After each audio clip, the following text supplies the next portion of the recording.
સરહદની રક્ષા હોય કે પછી દેશ પર પડેલી કોઈ અનરાધાર આફત, દેશના વીર જવાનો હંમેશા ખડે પગે રહેતા હોય છે। બનાસકાંઠામાં આવેલા પૂરને કારણે જ્યારે લોકો અનેક મુશ્કેલીમાં સપડાયા હતા ત્યારે આર્મી તરફથી લોકો માટે બચાવ કામગીરી કરવામાં આવી હતી। છેલ્લા 6 દિવસથી આ ગામો સંપર્ક વિહોણા હતા ત્યારે મદદ પહોંચાડવામાં આવી દેશના આર્મીના જવાનો તરફથી કે જ્યાં લોકોને ફૂડ પેકેટ્સ, પાણી તેમજ જીવન જરૂરી ચીજવસ્તુઓ પહોંચાડવાની સાથે જે રોડ રસ્તા ધોવાઈ ગયા હતા, જ્યાં નુકસાન થયું હતું ત્યાં પણ આ નવા રોડ રસ્તા બનાવવામાં આવ્યા છે।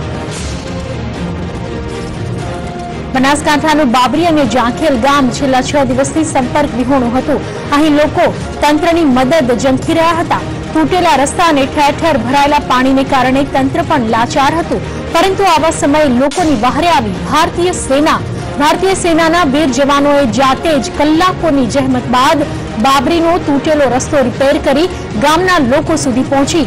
એટલું જ નહીં, જાંખેલ ગામના રસ્તાને પણ સેનાએ ક્લિયર કરી પોતાનું અભૂતપૂર્વ યોગદાન આપ્યું। ભારે જહેમત બાદ 10 ફૂટનો રસ્તો રિપેર કરી આર્મીના જવાનોએ ગ્રામવાસીઓને 7200 જેટલા ફૂડ પેકેટ્સ આપ્યા। લાલપુરા, હરિપુરા, સુખપુરામાં આર્મીના જવાનો દ્વારા દવા અને પાણી જેવી ચીજ વસ્તુઓ પણ પહોંચાડવામાં આવી।